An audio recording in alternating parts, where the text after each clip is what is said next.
Rasulullah sallallahu alaihi wasallam wa ala alihi wa ashabihi al-kiram li jami'al muslimin wal muslimat wal mu'minin wal mu'minat khususan ila ruhi Imam Syafi'i wa Syekh Hasan al-Basri wa Syekh Junaidi al-Baghdadi wa Syekh Abdul Qadir al-Jilani wa Syekh Muhammad bin Muhammad al-Ghazali wa Syekh Muhammad Samman al-Madani wa Syekh Muhammad Arsyad al-Banjari wa Syekh Muhammad Zaini bin Abdul Ghani Sakumbul wa Syekh Muhammad Mahfuz bin Haji Muhammad Ramli wa jami'i masyayikhina wa abaina wa ummahatina wa li akhwanina wa akhwatina annallaha yataghashshahum birrahmah wal maghfirah ويعيد علينا من بركاتهم وأسرارهم وأنوارهم وعلومهم ونفخاتهم بالدين والدنيا والآخرة وإلى حضرة النبي الفاتحة أعوذ بالله من الشيطان الرجيم بسم الله الرحمن الرحيم الحمد لله رب العالمين الرحمن الرحيم مالك يوم الدين إياك نعبد وإياك نستعين اهدنا الصراط المستقيم صراط الذين أنعمت عليهم غير المغضوب عليهم ولا الضالين آمين. Assalamualaikum warahmatullahi wabarakatuh. Alhamdulillah wassalatu wassalamu ala Rasulillah Sayyidina Muhammad ibn Abdullah wa ala alihi wa sahbihi wa man tabi'ahu huda ila yaumil qiyamah. Puji syukur kita panjatkan kehadirat Allah Subhanahu wa taala, salawat beriring salam semoga selalu tercurah dan terlimpah kepada junjungan kita Rasulullah sallallahu alaihi wasallam, ya kepada keluarga, sahabat, pengikut beliau ila yaumil qiyamah. Amin ya rabbal alamin. Di minggu yang lalu kita membaca hadis diriwayatkan oleh Imam At-Tabrani dari Ubadah ibnu Samit. Beliau berkata, "Ausani khalili sallallahu alaihi wasallam bisab'i khilalin."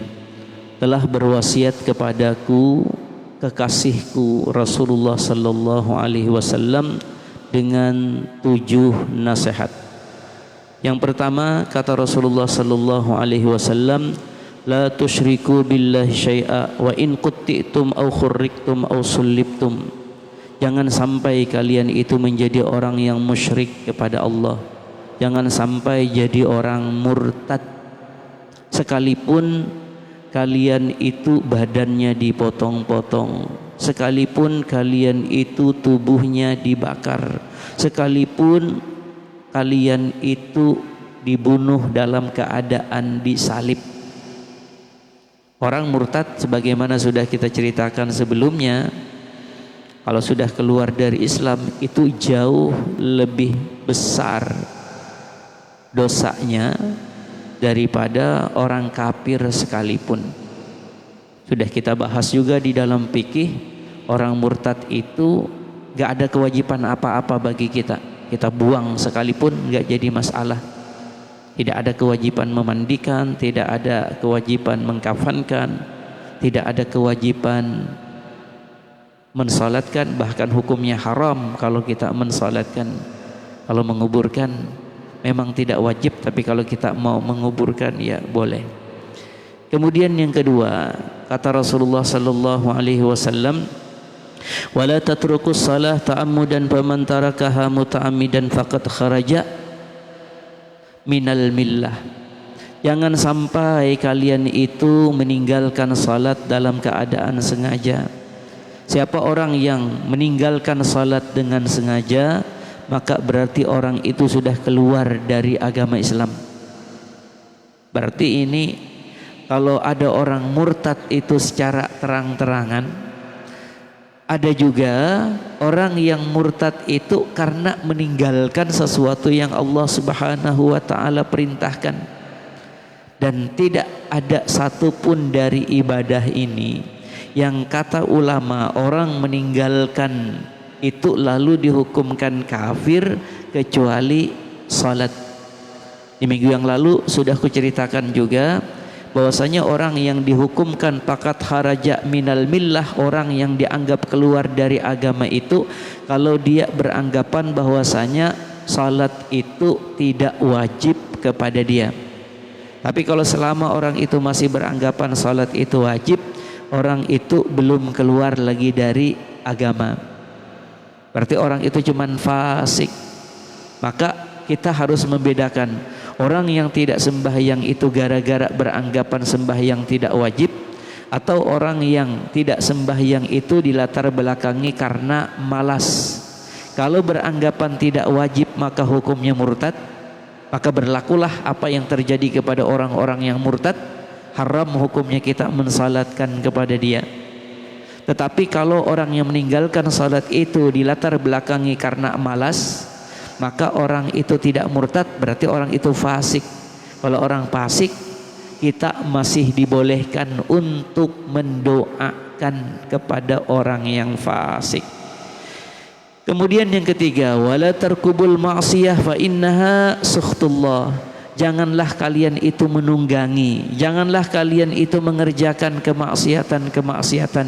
Kenapa? Karena kemaksiatan itu menyebabkan murka dari Allah Subhanahu wa taala. Jadi jangan menentang.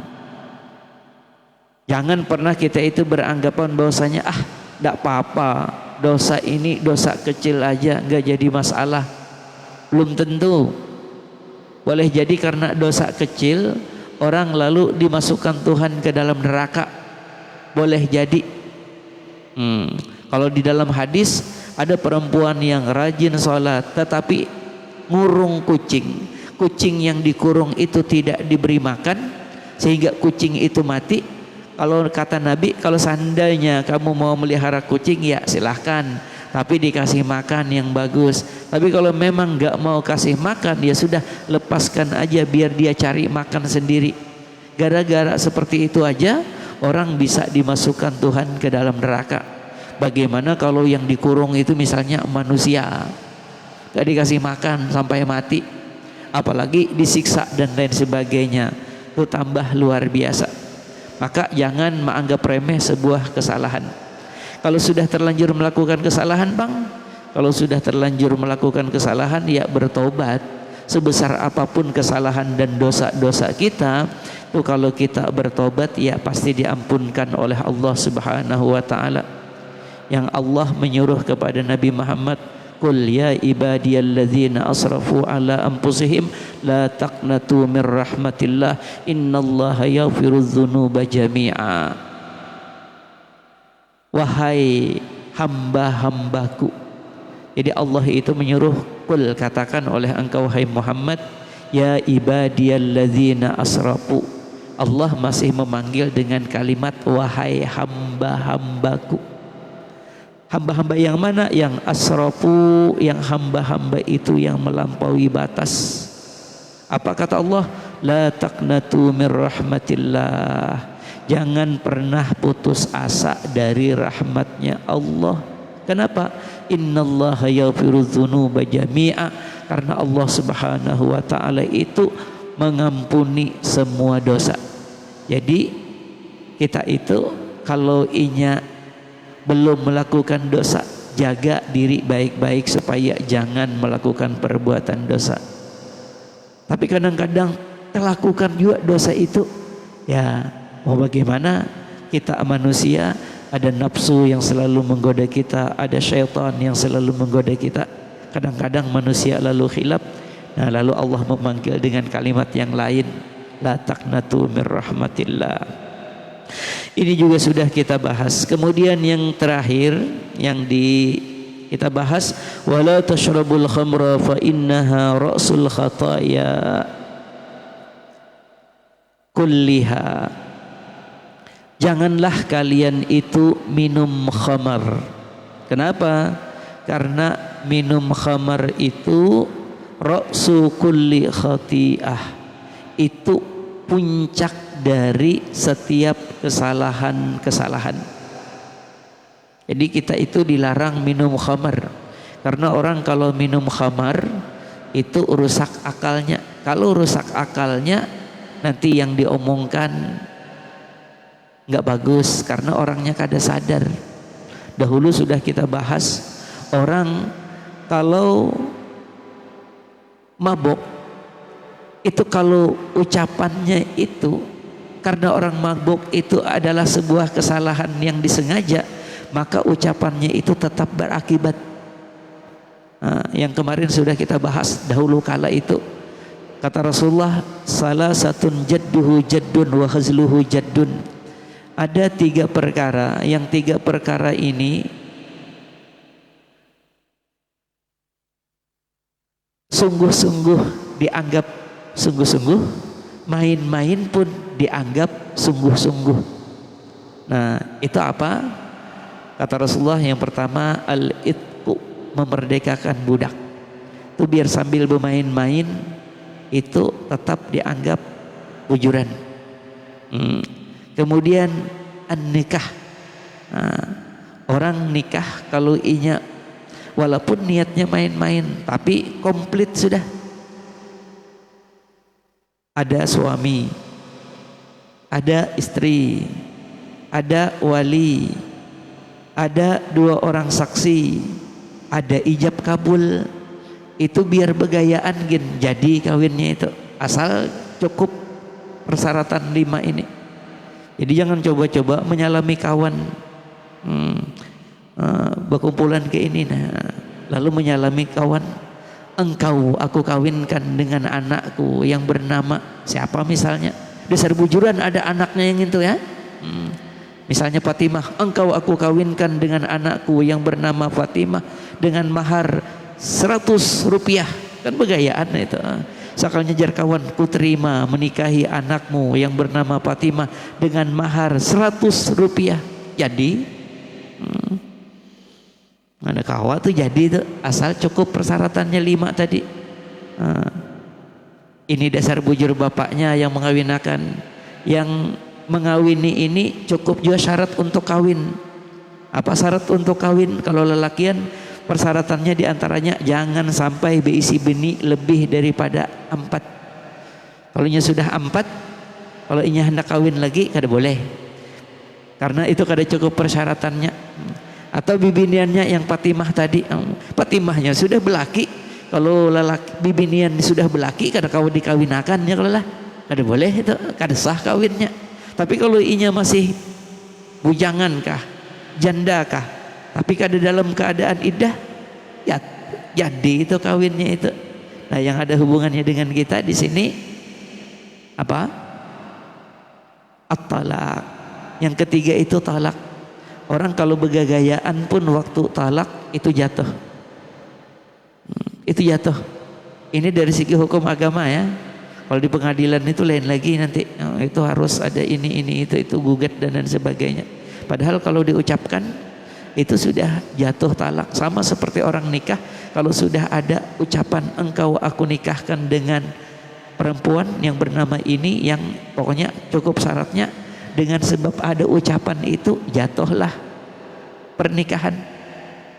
Mau dilaporkan ke kantor agama atau kada dilaporkan ke kantor agama, itu pernikahannya udah sah. Cuman ada lagi kayak namun kada ada surat-suratnya tengalih sedikit. Tapi kalau dari segi sahnya sah. Begitu juga orang talak. Kalau orang talak sudah mengucapkan kalimat talak, sah sudah talaknya. Cuman belum berurusan lagi, hendak kawin itu masih ngalih lagi kada ada suratnya. Nah, ada surat talaknya, nah nyaman tuh. Yang bibinian ini hendak kawin, buktinya nih nah bahwasanya sudah janda, sudah setengah tahun jandanya misalnya, nyaman. Cuman kalau dari segi jatuhnya jatuh. Nah, aku ulangi sekali lagi. Orang mabuk kalau inya mengucapkan kalimat talak, itu tetap hukumnya jatuh talaknya. Ini dari 3 mazhab. Ada pang sebuting yang mengatakan kalau main-main itu kada jatuh, kada sengaja. Yang tadi kan salah satun jadduhu jaddun wa hazluhu jaddun. Mau sungguh-sungguh dianggap bujuran, mau main-main dianggap bujuran. Nah, itu ulangi 3 dari 4 mujtahid itu yang mengatakan jatuh talaknya. Ini sebetulnya mungkin dahulu sudah pernah aku sampaikan. Ini bukan ingin mencari jalan ya, aku hanya ingin memberitahu aja. Yang pertama yang mengatakan jatuh talak itu karena inya 3 tadi, dimulai dari Abu Hanifah. kemudian Imam Malik, kemudian Imam Syafi'i itu mengatakan semuaan jatuh, walaupun kada bersengaja jatuh talaknya. Mabuk kan kada sengaja, kada sadar jatuh talaknya. Nah, ada sebuting lagi berarti yang terakhir ya, Imam Ahmad bin Hambal ya, mazhab Hambali.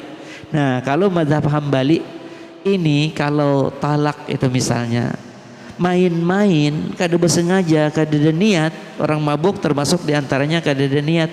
Ujar Imam Ahmad bin Hambal kada jatuh talaknya. Kenapa? Karena Imam Ahmad bin Hambal itu mengambil dalil umum. Dalil umumnya itu innamal a'malu binniyat wa innama likulli imri'in ma nawa. Tiap sesuatu itu sah atau tidaknya itu tergantung niatnya. Kalau ada orang bilang engkau kucerai padahal niatnya main-main, atau orang mabuk kada berniat apa-apa karenanya kada sadar, maka kata Imam Ahmad bin Hambal kada jatuh. Ini bukan ingin membandingkan para mujtahid ya. Kita tentu tidak punya kapasitas untuk menilai mujtahid karena kita ini orang di bawah. Tapi kalau kita kayaknya melihat-lihat, itu pendapat yang tiga ini jauh lebih kuat. Kenapa? Karena pendapat yang tiga ini berdasarkan hadis yang khusus, sedangkan pendapat Imam Ahmad bin Hambal berdasarkan hadis yang umum. Kan Nabi terang-terangan mengatakan salah satun jadduhu jaddun wa hazluhu jaddun. Lalu berarti itu berniatkah? Kada berniatkah? Kalau urusan yang tiga ini berarti kan khusus Nabi menyebutkan tiga ini, berarti itu jatuh. Itu hadis khusus ngarannya. Nah, lalu ada hadis umum innamal a'malu binniyat. Nah, maka biasanya kalau ada yang umum, ada yang khusus, maka biasanya orang memakai hadis yang khusus. Kucontohkan, sudah sering kucontohkan. Pakaian anak SD itu putih merah. Itu secara umum. Nanti ada secara khususnya. Secara khususnya kalau hari Jumat baju itu baju pramuka, maka biasanya anak-anak itu pasti memakai kalau hari Jumat bukan pakai merah putih, tetapi pakai baju olahraga. Kenapa? Itulah yang khusus. Baju SD memang secara umum merah dan putih, itu umumnya. Tapi ada itu yang kita bicarakan mabuk, jadi hati-hati. Jadi kalau ada orang mabuk mencerai istrinya, itu jatuh. Makanya talak itu hati-hati. Jangan lagi marah itu ngamuk. Ngamuk ucapkan talak 3 lagi. 2-3 hari yang lalu itu saya ditanya, habis salam ditanya, guru ada orang nelpon. Orang itu gurai bercerita bahwasanya dia berkelahi suami istri.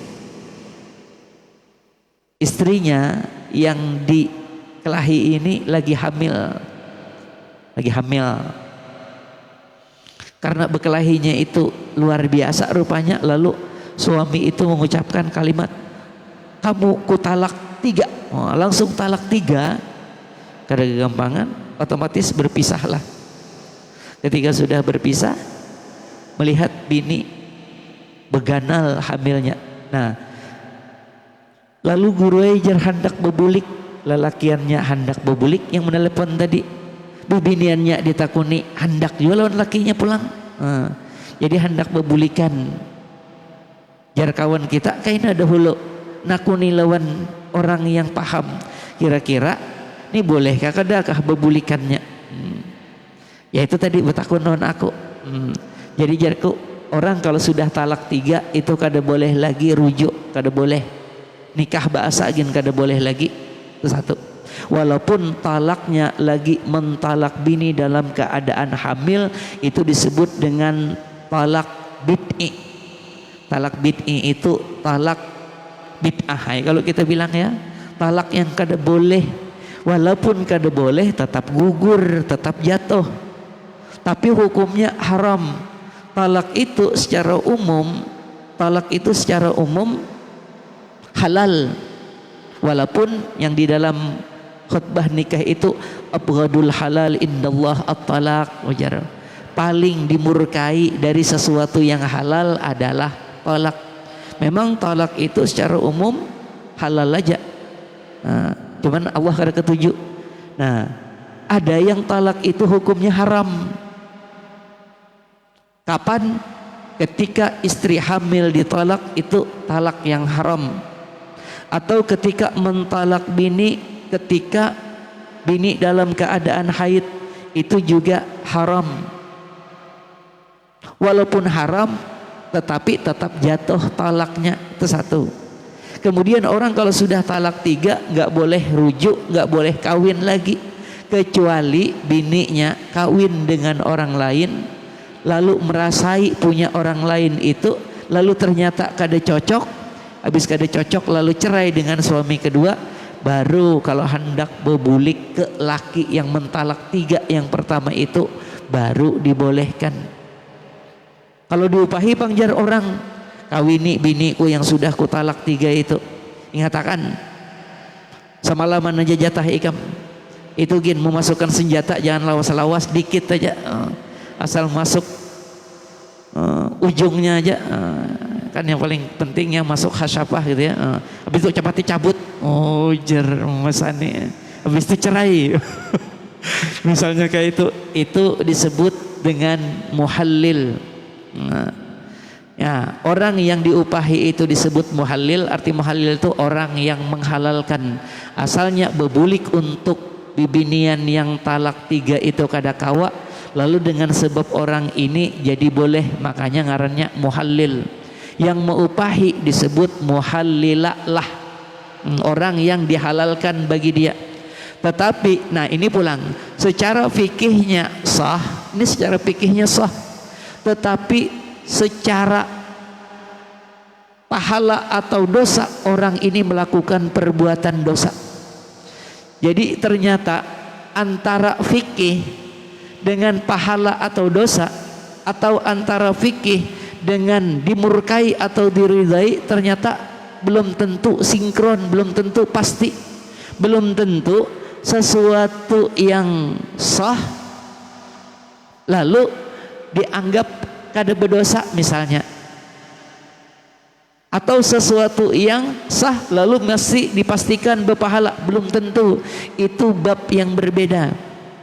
Tadi ku ceritakan orang mentalak bini dalam keadaan haid itu hukumnya haram, berarti berdosa.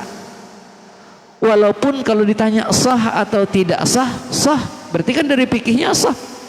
Sama muhallil ini, orang muhallil ini dari segi fikihnya sah nggak pernikahannya? Sah, kan sudah cukup syaratnya. Yang tadi ada suaminya, ada istrinya, ada walinya, ada 2 orang saksi, ada ijab kabul, berarti sah. Tapi niatnya kada benar nih. Ini cuman hendak menghalalkan sesuatu yang kada halal. Nah, lalu sah tapi berdosa. Bukti berdosa, ada hadis di mana Rasulullah sallallahu alaihi wasallam mengatakan la'anallahul muhallila wal muhallila lahu. Allah melaknat kepada orang yang mengambil upah dengan mengawini bini orang supaya dicerai lagi, dan Allah juga melaknat lawan orang yang mengupahi orang lain supaya inya kawa bebulikan lawan bininya. Dua-duanya dapat laknat dari Allah. Walaupun ku ulangi sekali lagi, secara fikihnya sah. Jadi antara fikih lawan berpahala atau berdosa itu kadang-kadang kada mesti sama, kada mesti. Bila sah pasti berpahala, bila kada sah misalnya pasti berdosa, belum tentu. Banyak yang sah dalam fikih tapi ternyata berdosa. Berdosa. Tuh kadang-kadang banyak kayak yang lain. Aku jadi guru misalnya, lalu aku minta duit lawan ikam, itu dari segi fikihnya sah kada? Sah. Sah. Kenapa? Ma'ajar itu bukan kewajiban pribadi lawan aku. Berarti mun aku handak-handak, amun kada handak, kada apa-apa juga. Lalu aku minta upahi, karena memang itu bukan kewajiban, aku hendak minta upahi, boleh dong. Kalau memang kita berdua sepakat, maka sah. Ingatakanlah jerko, sekali aku mengajar bayar ikam 10.000, ujar ikam siap. Nah, sah itu sah. Tapi kalau ditanya berpahala kada aku sembah, aku mengajarnya itu, nah itu belum tentu. Antara sah dengan dapat pahala itu belum tentu. Kalau tujuanku hanya supaya ikam memberi aku duit 10.000, ikam bayar dengan aku 10.000, maka aku kada dapat pahala sama sekali. Kenapa? Ya karena mengajar itu, karena itu ibadah harus karena Allah. Itu dari segi fikihnya sah dapat 10.000 halal, tapi ujung-ujungnya sah itu seharusnya berpahala. Ternyata kalau kasusnya yang aku ceritakan tadi itu kada berpahala kada. Tapi ada juga jadiku yang di dalam fikih itu kada sah. Dan sebetulnya karena inya kada sah, aturannya kada dapat pahala aturannya. Tapi ternyata bisa berpahala kan. Ada orang sembahyang misalnya, babai tuntung sembahyang, hanya ingat ternyata sembahyang tadi kada wudu. Yang lagi sembahyang tuh yakin wudu sudah. Soalnya babai imbah sembahyang hanya ingat aku tadi jaring japai bini. Nih yang buhan kita lah, buhan kita yang Imam Syafi'i. Kalau orang Muhammadiyah tuh lain ulang. Kalau orang Muhammadiyah memangnya kada batal. Ya kalau lah. Nah, kita yang Imam Syafi'i aku ceritakan. Aku jar imbah bulik maghrib tadi, imbah bulik maghrib tadi, makan, imbah makan, tersinggol bini, ingat. Padahal ini ingatnya imbah Isa. Nah kan jadi imam pulang lagi sembahyang Isanya tadi. Ini misalnya nih. Kalau ikam ingat bahwasanya ikam tadi tegatuk bini imbah maghrib, berarti kan sembahyang Isa ikam tadi kada wudu hukumnya. Bila kada wudu otomatis kada sah. Nah tapi ikam udah uyuh kalau sembahyang tadi. Nah yang uyuhnya ikam sembahyang tadi itu udah dapat pahala walaupun kada sah. Kada sah sembahyang ikam, kada sah ada. Bila kada sah, ulangi lagi, ulangi. Tapi bukan sembahyang ulangan ya. Ini ada orang sembahyang iadah. Ini sembahyang mau ulang karena tadi dianggap kada sembahyang, walaupun gawian tadi berpahala. Itu dari segi situnya berpahala dah. Nah, tapi mun dasar tahu kada wudu sembahyang itu berdosa, itu kada sah dan berdosa. Kalau ini kan kada tahu, yakin sudah asalnya wudu, kada ingat kan sebelum maghrib wudu, perasaan kada ada batal. Nah, lalu sembahyang Isa jadi imam, kada apa-apa. Bebaya tuntung sembahyang Isa, hanyar teingatan bebaya hendak sembahyang sunat. Nah, itu kada sah sembahyang Isanya tadi. Cuman kalau ditanya berpahalakah, tetap berpahala, sudah begawi berpahala.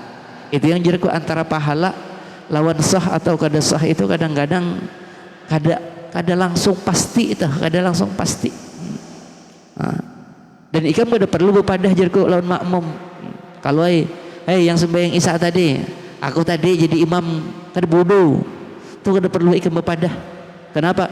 Karena makmum seberataan itu sah sudah sembahyangnya, walaupun imamnya kada wudu. Jadi bila imam kada wudu, makmum tetap sah sembahyangnya. Itu udah aku kisahkan di langgar at-taqwa itu. Yang ada disangkut pautnya, karena makmum itu pasti menyangka imam ini pasti wudu, ada mungkin imam kada wudu. Nah itu tetap sah. Biar imam sengaja gin kada wudu, tetap makmumnya sah. Apalagi yang kada sengaja tadi ya. Kalau imam jerku kada wudu-wuduan, Allahu Akbar, tahu kada wudu, cuman tugas sudah, tugas jadi imam koler, kada wudu. Makmum seberataan sah, imam aja yang kada sah sorangan. Tapi kalau kasusnya yang ingat, itu berdosa si imam, dosa besar. Tapi kalau kasusnya kada ingat, kada berdosa, dapat pahala. Tapi kalau dari segi kada sahnya, dua-duanya kada sah. Yang sengaja kada sah, yang kada sengaja sama pada kada sah juga, kada sengaja kada ingat pada kada berwudu. Kayak itu juga misalnya bibinian itu, nah bulan puasa itu puasa, bibinian tuh puasa, misalnya bibinian itu haid 4 hari, lalu darahnya berhenti, lalu bibinian itu mandi, di hari kelima bibinian itu puasa, di hari ke-6 bibinian itu puasa, di hari ke-7 bibinian itu puasa, sekalinya di hari ke-8 keluar lagi darah. Berarti kalau di hari ke-8 keluar darah, ini masih sambungannya dari hari pertama, kedua, ketiga, keempat. Itu berarti darah itu bukan habis tetapi terhenti. Nah berarti di hari ke-8 ini keluar darah lagi, berarti ini haid yang semalam juga. Tapi kan sudah terlanjur hari ke-5, hari ke-6, hari ke-7 puasa.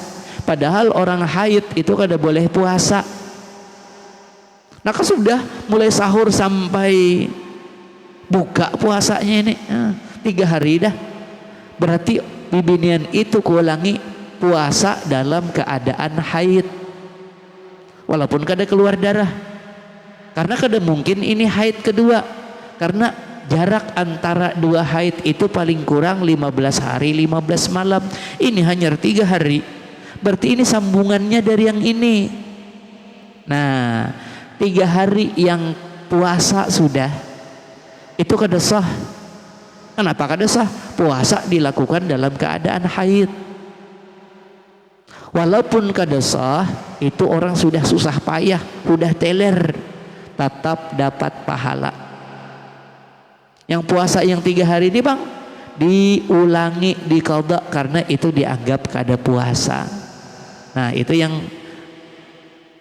sering sekali kuceritakan, antara sah dengan pahala itu belum tentu pasti, antara tidak sah dengan tidak berpahala itu juga belum tentu.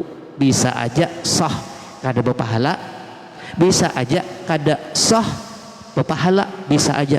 Tapi yang paling banyak biasanya sah berpahala. Kalau kada sah biasanya ya otomatis kada berpahala tuh biasanya yang paling banyak. Tapi bisa berubah yang lain. Jadi kuulangi, jadi jangan minum khamar. Jadi minum khamar itu berisiko ra'su kulli khati'ah. Orang kalau minum khamar itu sembahyang gin kada boleh. Sembahyang kada boleh. Yang ya ayyuhalladzina amanu la taqrabus shalah wa antum sukara hatta ta'lamu ma taqulun wala junuban illa abiri sabilin. Wahai orang-orang yang beriman, la taqrabus shalah, jangan mendekati salat, jangan melakukan salat, wa antum sukara, sedangkan kalian dalam keadaan mabuk, hatta ta'lamu ma taqulun, sehingga kalian tahu apa yang kalian katakan.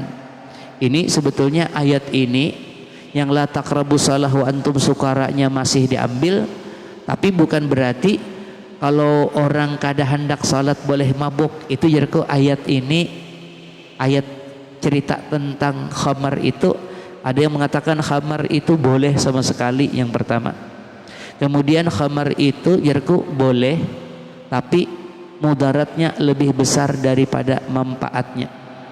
Nah yang ketiga ini la taqrabus shalah wa antum sukara, kada boleh mabuk lagi hendak sembahyang. Kalau inya kada sembahyang mabuk aja situ, itu yang ketiga. Tapi itu sudah terhapus dengan ayat terakhir turun tentang khamar, innamal khamru wal maisiru wal ansabu wal azlamu rijsun min amali syaitan fajtanibuh. Nah ketika Allah bilang fajtanibuh, maka kada boleh sama sekali. Nah, jadi orang mabok itu kalau nyoba amalan parai karena biasanya salah. Di dalam kitab Az-Zawajir hadis itu ditutup dengan yang tadi, wala tashrabul khamra fa innaha ra'sul khataya. Jangan minum khamar karena minum khamar itu puncak dari atau kepala dari tiap-tiap kesalahan. Nah, lalu ditutup dengan al-hadis. Hadisnya sampai di situ yang ditulis di sini. Sedangkan tadi kan katanya sab'a khilal, 7. Yang disebutkan cuma 4. Itu di hadis lain yang menyebutkan ini. Itu yang selanjutnya, iyyaka wal firar wal uquqa anfik ala ahlik. Itu di hadis yang lain diambil. Tapi sudah benar Ibnu Hajar Al-Haytami itu sudah benar karena beliau menulis al-hadis. Nah, itu bila ada, ini aku hendak sedikit menambahkan aja. Kalau ada di dalam buku-buku itu, ya ayyuhalladzina amanu kutiba alaikumusiyam al-ayah ya. Atau misalnya innamal a'malu binniyat wa innama likulli imri'in ma nawa. Lalu di ujungnya al-hadis. Itu jangan ikam artikan, "Pah, ini artinya ayat Quran. Ini artinya hadis Nabi." Bukan. Itu ada kalimat yang dibuang. Kalimat yang dibuang tammimil ayah, tammimil hadis. Pun hadis sudah nyata orang tahu. Ini artinya ayatnya kada sempurna masih. Ikam sempurnakan seorang. Ini hadisnya belum sempurna, sempurnakan seorang. Nah, itu dahulu. Nanti kita bicarakan 3 yang lain, walaupun di hadis yang lain, walaupun tetap sambungannya ini juga. Nah, mudah-mudahan Allah Subhanahu wa taala memberikan kita iman yang sempurna, amal yang saleh, serta niat yang ikhlas dalam semua tingkah laku dan perbuatan kita. Salah hilap mohon maaf. Assalamualaikum warahmatullahi wabarakatuh. Amin ya Allah rabbal alamin. Bismillahirrahmanirrahim. Alhamdulillah rabbil alamin, wassalatu wassalamu ala asyrafil anbiya wal mursalin sayyidina maulana Muhammadin wa ala alihi wa sahbihi ajmain. Allahumma inna nas'aluka fahman nabiyyin wa hifzal mursalin. Allahumma aghnina bil ilmi wa zina bil hilmi wa akrimna bit taqwa wa jamilna bil afiyah. Allahumma rizqna al ikhlas bi talabil ilmi wa nashra bi jami' ta'at bi rahmatika ya arhamar rahimin. Sallallahu alaihi wasallam Muhammadin nabiyil ummi wa ala alihi wa sahbihi wasallam. Walhamdulillahi rabbil alamin.